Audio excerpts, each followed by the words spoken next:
kenapa di gereja ada kebaktian Natal, ada perayaan Natal? Kenapa harus dibedain? Nah, kalau kebaktian kan memang menyesuaikan dengan tradisi ibadah gereja yang terkait ya. Apakah dianggap perlu digabung atau dianggap perlu terpisah ya. Berdasarkan kalender gerejawi ya pasti ada ibadahnya kan begitu ya, kebaktiannya. Misalnya kebaktian Paskah, urutan peribadatannya pun Paskah. Natal, urutan peribadatannya pun Natal. Tapi ada yang di-mix. Misalnya dalam peribadatan Natal ada disandingkan, dimasukkan perayaan berupa puisi, liturgi ya, ayat-ayat yang dipilih berupa nats lalu dibacakan oleh kelompok divisinya ya, misalnya sekolah minggu, remaja atau pemuda, umum digabung. Nah, saya kira baik itu dipisahkan, baik itu digabung, nggak ada masalah ya, seperti itu. Tapi biasanya sih ada yang terpisah ya, ada yang terpisah. Jadi peribadatan, perayaan seperti itu. Ya, tapi kita kan berpikir perayaan juga kan ibadah ya. Iya. Atau kebaktian ya, seperti itu. Terus? Kalau saya pemimpin gereja, saya pikir digabung atau dipisahkan nggak masalah ya. Iya. Terus kalau misalnya nggak di dalam gedung gitu, di luar gitu, kayak kebaktian di luar gitu, boleh nggak? Boleh, itu menarik malahan. Nggak hanya di dalam ya, misalnya outdoor. Nah itu maksudnya. Ya kan? Outdoor seperti itu. Atau panitia Natal memikirkan kira-kira kalau outdoor kusyuknya di mana? Nah, kan lebih menarik lagi kan? Iya. Kusyuk, biar kusyuknya. Wah, di goa, dalam goa, menarik loh, ya kan? Apalagi kalau lagi Holy Night. Holy Night ya. Juga dong. Dalam goa gitu, apalagi kalau Holy Night gitu. Jadi nggak melulu ya, menarik juga sih supaya tapi ya itu kembali ke tradisi. Ada yang udah di dalam aja, nggak usah di luar seperti itu. Iya. Tapi era sekarang kan milenial itu kan kreativitasnya tinggi ya. Iya. Ya, Saudara Alfa ya. Iya. Misalkan kita buatlah sekali-sekali perayaan Natal dan ibadah di luar gitu, outdoor. Saya pribadi sebagai kelompok generasi X ya, Iya. atau boomer, mungkin senang juga, baik, bagus gitu ya. Iya. Seperti itu, baik. Nah, cuman kan perlu dipertimbangkan juga ke yang sudah lanjut usia. Nah, mungkin dari panitia mengatakan ada perayaan khusus tersendiri untuk lansia, begitu ya, seperti itu. Ada perayaan sendiri untuk sekolah minggu. Nah, tapi kan umumnya ada yang umum ya, maksudnya ada yang serentak bersama. Wah, saya akan mendukung sekali tuh kalau kreativitas dari anak muda sebagai panitia Natal, lalu dia mengusulkan ke pihak majelis atau gembala sidang ya, udah di luar aja. Iya. Ya, kok itu menarik gitu. Misalnya kebaktian di kebun, kebaktian di taman ya. Iya gitu. Kan Atau di kolam renang, itu kan menarik juga itu. Boleh ya. Iya, yang penting kan kusyuknya nggak hilang ya, kusyuknya. Cuman ada aja orang yang idealis ya, seperti itu. Iya. Ada aja orang yang ramai, bahkan mempersoalkannya jadi kusir. Nggak boleh karena tradisi gereja mula-mula, karena aduh, saya pikir nggak begitu juga lah ya, seperti itu. Sakral gitu. Anak-anak muda, daripada anak-anak muda nanti lari gimana? Iya Ya kan? itu penyebabnya kan. Iya, kan tinggal dibimbing. Apa salahnya sih kalau misalkan, ya apalagi mereka panitia kan, Iya. seperti itu. Ini kemarin tuh Ya kan? anak tuh ngomong mau Natalan nih sama teman-teman katanya, tapi mau barbekyuan, boleh gak? Ya boleh. Menarik itu. Iya, barbeque di situ. Iya. Kamu berdoa, nyanyi malam kudus lah, terus renungan sedikit, barbekyuan situ, udah Natalan itu, saya bilang gitu, boleh. Iya. Iya. Bahkan lebih menarik dan indah lagi, kita undang orang marginal atau kelompok marginal ya, Nah, seperti iya itu. gitu ya. Kenapa Mereka ya yang gitu ya? tidak bisa mengikuti karena faktor kemiskinan ya, Iya. atau jauh dari keluarga, kita undang ikut memberikan. Iya. Free kok, free ya. Kalau perlu di brosurnya, flyernya bilang aja free kan, free, seperti itu. Gratis, ini nggak dipungut biaya, nggak ada kolekan gitu ya. Iya makanya. Kan bagusan begitu. Iya. Ya. Harusnya kan. Karena itu bukti justru makna Allah datang menjadi sama dengan manusia ya. Iya karena Diam ya, bersama-sama. iya. Kan di kandang itu ada orang majus ya. Ya ada gembala, ada ini kan mereka campur. Iya enggak. Masing-masing mewakili statusnya kan. Iya. Ya kan? Makanya sekarang ini itu sih ya kadang-kadang jadi kita sering kelompok-kelompokan sih ya. Oh saya ini kelompoknya ini, wah kamu tuh kelompok itu beda, kamu tuh Natalannya ngantuk, di kita Natalannya joget-joget gitu kan. Jadi kadang-kadang suka saling itu sih. Terus kalau kalau misalnya pendetanya diusulin gitu, majelisnya diusulin, nah, anak muda nih mau ngusulin yang Gen Z ya gitu ya. Ini Pak, saya mau ngusulin Pak, gini-gini, langsung nggak bisa, kan suka ada yang gitu pendetanya Pak. Majelisnya langsung, wah itu nggak sopan itu, wah gitu langsung.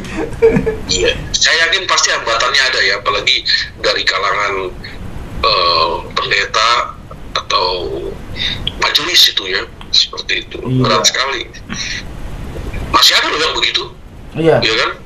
Ya diseling, makanya anak mudanya tarik diri kan ke gereja yang menurut dia terbuka. Iya. Itu. Kan susah. Nah, terus ini ada satu pertanyaan lagi nih yang suka ditanyain. Ada istilah Hanukkah. Hanukkah itu apa sih sebetulnya? Hanukkah itu tradisi Yahudi ya kalau yang kita perhatikan. Tapi kalau sudah modern sudah berbeda lagi ya, karena apalagi kalau udah pasca pembuangan sampai ke sininya gitu ya, seperti itu. Kayak semacam apa itu ya, lilin yang disusun, lilin yang dinyalakan ya, memberi penerangan ya, memberikan penerangan, dan itu tradisi Yahudi di Yerusalem yang biasa dilakukan dalam penabisan-penabisan, tapi nggak melulu juga ya, seperti itu. Biasanya berlangsung 8 hari atau berapa hari ya, 10 hari atau sepekan lah gitu ya, di dalam peringatan-peringatan itu. Nah ini yang pada waktu peristiwa apa itu ya, Saudara Alpaya, 400 tahun itu ya, masa hening ya, 400 tahun Iya. masa hening itu, peristiwa-peristiwa Makabe, Simon Makabeus bertempur melawan orang Romawi ya, yang akhirnya juga banyak yang mati. Nah itu diperingati juga ya. Oh. Tadi saya sebut selain penabisan selain peringatan pahlawan-pahlawan Yahudi yang mengusir penguasa atau penjajah ya. Iya. Sekalipun banyak yang mati ya disebutkan di sana, dan dalam kitab 1, 2, 3 bahkan 4 Makabe ya banyak Iya. memperingati tentara-tentara perang Yahudi. Kesininya menjadi peringatan berupa lilin. Nah, tapi hal ini banyak diadopsi ya, misalnya peristiwa apa itu? Apa tuh? Dua menara kembar, Oh, WTC ya, WTC, di ya. Amerika ya. Di tempat yang sama ada Ya. lilin, ada bunga ya. Mungkin kalau Hanukkah jarang kali ya bunga ya, tapi kesininya ada juga lah ya, bunga-bunga mawar, bunga yang harum, Iya, lebih iya. modern seperti itu. Nah itu kan peringatan-peringatan di dalam Natal kan ada juga lilin ya, seperti itu. Sekalipun tidak ada perintah ke sana dalam Alkitab, cuman kan terang itu kan melambangkan hadirnya Sang Juru Selamat. Terang itu melambangkan api ya. Api kan melambangkan bagian dari Roh Kudus ya, Saudara Alfa ya. Iya, iya. Kalau kita mau hubungkan ke sana seperti itu. Nah, tradisi Yahudi yang merantau atau diaspora dengan Hanukkah yang dia ketahui atau dia pegang kuat, ya pasti dia menyalakan lilin, entah itu satu ya, Iya, iya. di kosnya seperti itu. Soalnya sekarang kan ini mencuat nih Hanukkah itu, karena ada perang Israel sama Palestina itu kan, ya kita sebutlah Hamas gitu. Kan karena katanya kan Hanukkah ini juga itu sebetulnya peringatan menang perang ya dari bangsa Yunani. Ya tadi kata Bapak itu bilang perang melawan apa, Romawi ya, penjajah ya gitu. Iya, iya, Jadi kalau gitu iya. Hanukkah ini sebetulnya gimana? Nggak ada hubungannya dong sama Natal ya? Beda konteks. Kalau saya lihat persamaannya dari segi persiapannya ya, persiapannya. Oh. Pertama ada materialnya, atau dalam tanda petik sesajennya, Iya. ya, lilin atau kaki dian itu ya, yang Iya, salah satu material di Bait Allah ya, seperti iya. itu. Tapi lilin lah itu ya. Nah, tapi cukup lama juga, 8 hari ya, seperti itu. Oh, lama juga ya? Dalam peringatannya ya, kalau kita kan biasanya jasa-jasa pahlawan kita peringati seminggu sekali kalau lagi upacara gitu. Mari kita berdoa. Oh, gitu ya. Maksudnya gitu. Begitu ya, betul nggak, Saudara Alfa ya? Iya, iya. Setiap hari Senin ya. Iya kan. Udah nggak ada kayaknya sekarang, Pak. Menurut saya sih itu Hanukkah juga ya. Artinya kan memperingati jasa-jasa pahlawan. Oh. Tapi nggak ada berupa persiapan material ya, seperti lilin, kaki dian, Iya. atau ada sesajen lain ya, yang dipersembahkan, atau roti-roti gitu kan. Iya. Nah kalau Natal ya ada menaranya, cemaranya, iya. ada apa itu, pokok warna cenderung hijau, gold, atau merah ya. Iya. Nah itu kan persembahan-persembahan dalam peringatan-peringatan secara khusus ya, tahunan lah gitu ya. 25 Desember. Nah kalau Hanukkah ya memperingati pahlawan-pahlawannya, atau secara khusus ya. Saya sih senang ya, saya senang yang gitu-gitu, sekalipun itu bukan budaya kita ya. Senang karena kusuknya itu. Nah sekali lagi yang buat saya senang itu kusuk. Ya, kebaktian itu kan kusuk, menghormati ya, hadirnya Sang Mulia ya, yaitu Tuhan Yesus Kristus. Nah, tapi kalau dalam keyakinan lain, entah itu Yahudi dan yang lainnya, mungkin bukan Yesusnya yang dia itu ya, tapi ada objek lain ya, atau kultus lain seperti jasa-jasa Simon Makabe dulu ya, dan rekan-rekannya yang memperjuangkan seperti itu. Tapi dalam kekristenan juga ada yang kental, hampir sama ya kayak model Hanukkah gitu, terhadap rasul-rasul, terhadap santa dan santo, kan begitu ya. Gitu. Dikhususkan seperti itu, peninggalan-peninggalan yang dianggap keramat bersejarah ditempatkan dan dijadikan sebagai objek ritual ya, seperti itu. Dikunjungi bahkan ya, misalnya ada santa yang ada di Perancis, dikunjungi, dia meninggal tapi belum menjadi tengkorak ya, udah ratusan tahun. Lalu di Jerman ada paku yang dimuseumkan saat katanya Yesus salib, lalu ada kerangka kepala itu. Duri apa, mahkota duri ya?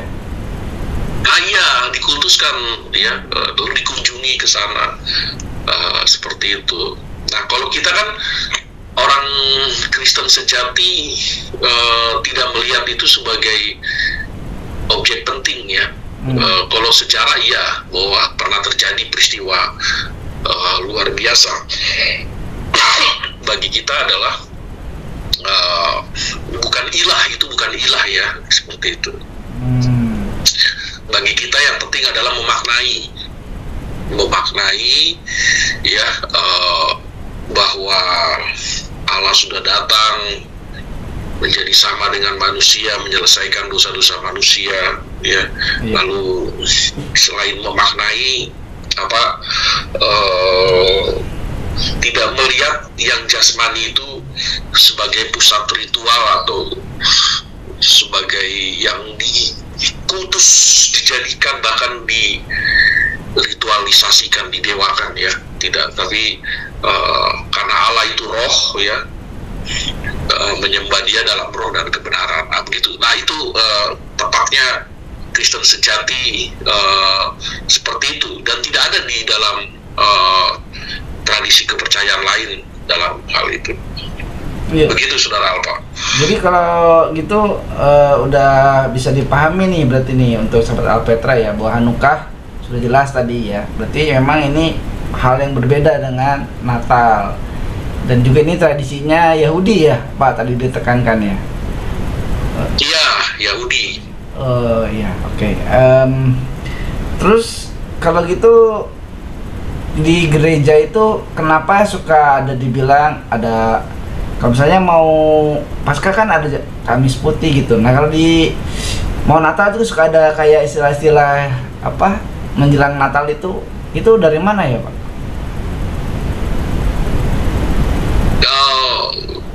Seperti Christmas Carol gitu ya? Iya, kayak yang tadi kita omongin itu kan tadi dari budaya Barat. Tapi kan kalau di gereja tuh suka ada kebaktian malam Natal tanggal 24 gitu, tanggal ini. Terus suka ada minggu apa? Atau pra-advent lah ya, istilah Latin kan. Itu tuh gimana tuh? Tuh banyak orang yang nggak ngerti tuh, kok ini kita jadi Advent katanya gitu. Ya, sesuai istilahnya atau namanya berarti kedatangan ya, ada Advent pertama, Advent kedua, Advent ketiga ya, atau pra-advent ya, persiapan kedatangan. Berarti khotbah-khotbahnya di gereja berupa nubuatan-nubuatan sekitar Yesus ya, atau sekitar Mesias, karena menyambut Natal ya, seperti itu. Atau pra-advent, atau sudah Advent pertama, Advent kedua, jadi masuk ke dalam Desember, kan begitu ya, Desember ya. Saya sih lebih senang kalender gerejawi, wajib diikuti dalam ibadah atau kebaktian rutin gereja-gereja ya. Misalnya kalender gerejawi menyambut Paskah, kalender gerejawi menyambut Natal sampai Natal, termasuk juga kalender gerejawi reformasi gereja ya. Jadi khotbah-khotbahnya tentang reformasi gereja, supaya jemaat juga melek tentang sejarah reformasi ya. Seperti itu. Sampai kepada gereja mula-mula ya, seperti itu berdasarkan kan kalau sudah Paskah Iya. berarti ada kalender gerejawi, kebangkitan, kenaikan ya selama 40 hari, baru setelah itu Pentakosta ya.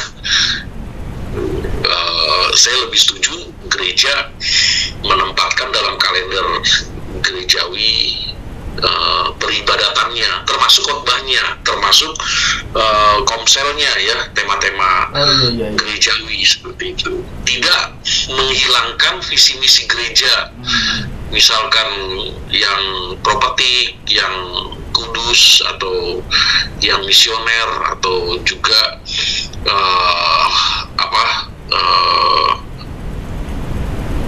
mujizat, dan juga double impact ya, istilah-istilah Pentakosta karismatik kan double impact gitu. Tidak menghilangkan itu ya dengan mengadakan rutin mingguan kepada kalender gereja ya, kalender gerejawi seperti itu.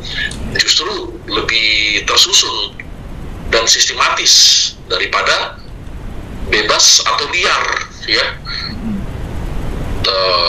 Masa mau Natal dia bicara tentang tema lain gitu ya, persaudaraan, kekudusan, atau double impact berkat. Nah, janganlah, kan mau Natal, ya kan? Lebih baik dia bicara tentang pranatal, nubuatan Yesus dalam PL. Menurut saya sih begitu, Saudara Alpa ya. Iya. Kalau nggak ada itunya sesuai dengan masanya ya, apa istilahnya, kalendernya ya bingung lah. Jangan kan gitu, Pak. Alpetra Ministry aja tahun pertama itu, ini kan lagi masa Paskah, temanya malah tema ya, aduh, diprotes lah. Oh dulu ya, waktu awal ya. Iya, terus makanya pas tahun kedua itu saya usahain lah, kalau lagi pas Paskah, terus ada apa yang kejutan Roh Kudus gitu, saya ikutin aja gitu. Kalau enggak, penonton ini ya apa, sahabat Alpetra yang setia ini pada kasih masukan nih. Ya nyambung katanya, ini lagi masa Natal ngomongin ini gitu. Aduh, dulu tuh gitu. Makanya sekarang udah bukan berarti masukannya nggak direspon ya. Iya. Saudara dan teman-teman Alpetra pasti direspon dong, apalagi Saudara Alpa mencatat apa yang menjadi masukan sahabat Alpetra kan, mencatat tema-tema itu. Nah, nanti disesuaikan berdasarkan kalender gerejawi seperti itu. Iya, mereka kan banyak apa, ada sahabat Alpetra yang merasa diberkati, Pak. Wah, kan termasuk kemarin aja waktu Bapak jelasin beberapa hal yang ini, merasa diberkati kan, terbukti gitu, mereka merasa diberkati dengan kehadiran Alpetra Ministry ini. Kita lanjut dulu nih, Pak. Satu lagi nih. Ini sebetulnya pertanyaan aneh sih, di beberapa ada yang bisik-bisik lah, bincang-bincang, kok ada puasa Natal sih, Pak? Emang ada ya? Iya, itu menarik juga sih ya, puasa Natal itu ya. Sebenarnya persiapan ya, seperti yang tadi saya sebutkan, dalam persiapannya ada banyak gereja selalu mengawali dengan puasa, atau tradisi puasa itu tidak pernah lupa ya, bagian dari peribadatan, dengan harapan-harapan supaya momen Natal banyak yang datang dan Tuhan gerakan dan membuka hati menerima Kristus sebagai Tuhan dan Juru Selamat ya, seperti itu. Ya silakan aja ya, buat saya pribadi untuk momen Natal dengan puasanya ya silakan aja ya, seperti itu. Yang penting bukan berarti itu jadi tradisi gereja ada puasanya lalu tidak memaknai apa itu puasa ya, seperti itu. Kalau bisa serentak semuanya juga berpuasa ya. Iya kan, ini enggak gitu. Ya. Jangan dia saja gereja, dan lihat nanti hasilnya kan, luar biasa nih. Karena dalam Alkitab khususnya Perjanjian Lama ya, mengenai hal puasa kan ada hasilnya. Hasilnya itu kan nggak bisa dipending. Iya. Ya kan? dia udah puasa mati-matian, ada gak tunda Tuhan pending hasilnya atau berkatnya, seperti itu. Mantap nih, nanti kita bahas lah tentang puasa nih, pas bulan puasa nanti. Ya boleh lah nanti pas mau bicara pasca tentang tuh. itu ya. Iya, Seperti itu. Karena terkait dengan Natal memang betul ada yang berpuasa, tapi jangan sepihak lah, semuanya ya. Dengan supaya momen ini atau Natal ada hasilnya ya. Soalnya saya baru dengar saya baru tahu beneran, baru tahu saya kalau Natal itu juga ada puasanya gitu, makanya saya tanyain. Iya, ada khususnya di kalangan Pentakosta karismatik ada ya. Seperti itu. Kalau gereja lainnya itu jarang, bahkan nggak terdengar, nggak terlihat ya. Iya, sekalipun dibilang puasa, mungkin puasa buat dirinya ya, supaya diet gitu kali ya, seperti itu.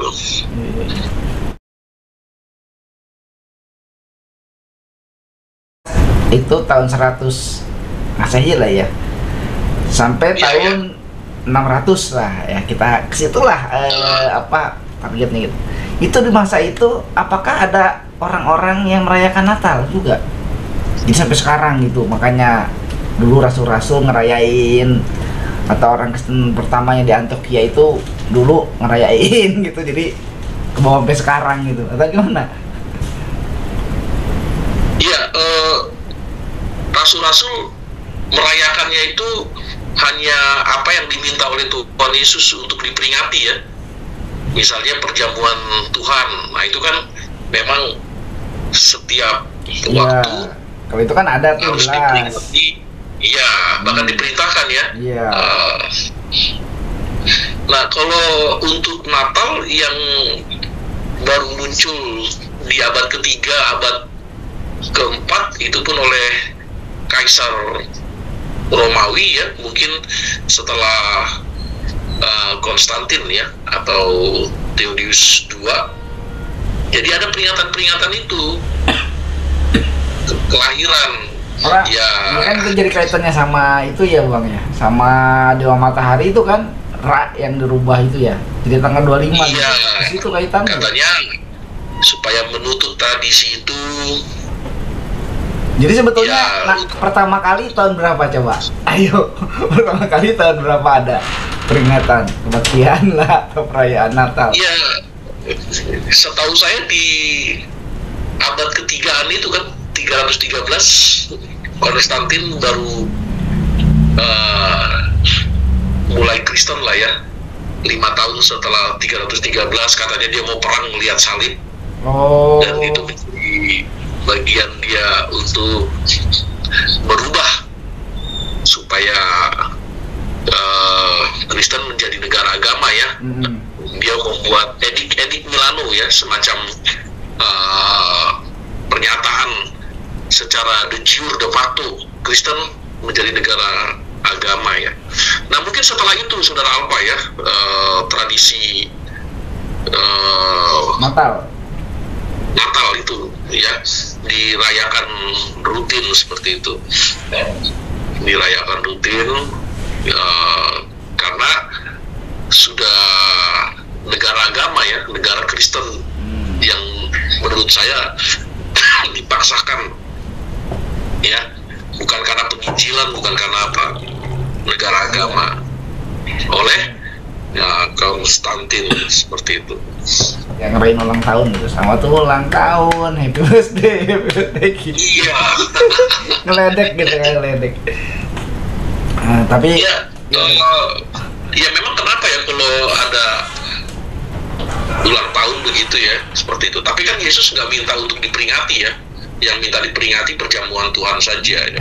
Sahabat Apetra, jadi udah tahu ya bahwa Natal itu dijelaskan Pak Syahlo tadi itu terjadinya memang di abad 3 saat ada sejarahnya gitu. Jadi kalau ada orang yang ngomong sejarahnya itu nggak ada, itu di Alkitab ditulis, betul tidak ada, tapi kan peristiwa Natalnya ada ya, dan jelas kita itu memperingati hari kelahiran Tuhan Yesus ya, dan memaknai bahwa Allah pernah datang. Ada peristiwa penting Nah itu kan bagian dari hakikat yang memaknai ada peristiwa penting, Allah pernah datang ke dunia.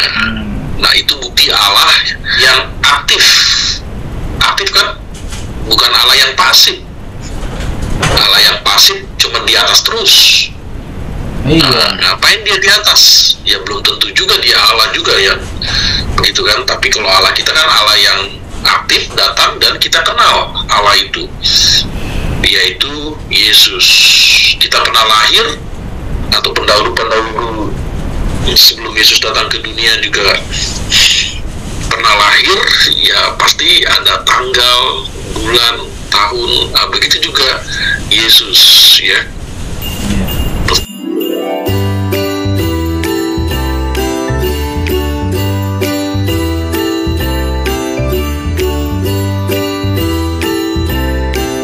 Sahabat Alpetra dimanapun berada, kita sudah bersama-sama mendengarkan di sekitar Natal ya. Ada banyak tema di tayangan channel Alpetra sekitar Natal. Jadi apa yang kita maknai Allah datang ke dunia, itu momen yang sangat penting. Bayangkan kalau Allah tidak datang menjadi sama dengan manusia, pasti neraka kita. Dan yang kedua, Natal memaknai kita untuk berbagi melalui kesaksian, berbagi melalui materi yang kita miliki, entah itu seberapa yang kita ada.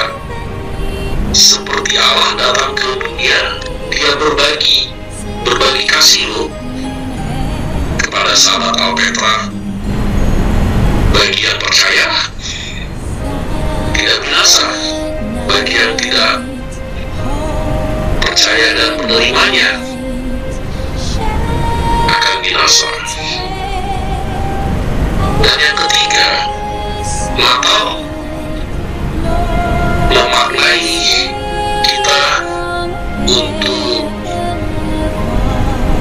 berjuang. Selagi masih hadir di dunia ini, masih kita hidup, kita berjuang untuk menumbuh kembangkan iman. Salah satunya apa? Menyaksikan dan aktif, khususnya channel Alpetra. Bagi yang belum subscribe, silakan. Itu bagian tumbuh kembang iman saudara dan saya. Baik, sampai ketemu lagi sahabat Petra di waktu yang akan datang. Tuhan Yesus berkati. Salam. Shalom, terima kasih Pak Sialhos. Sampai jumpa lagi. Selamat Hari Natal. Tuhan Yesus berkati. Selamat Natal 2024 dan menyongsong tahun baru 2000. Terbalik ya. Selamat Natal dan menyongsong tahun baru 2024. Tuhan berkati.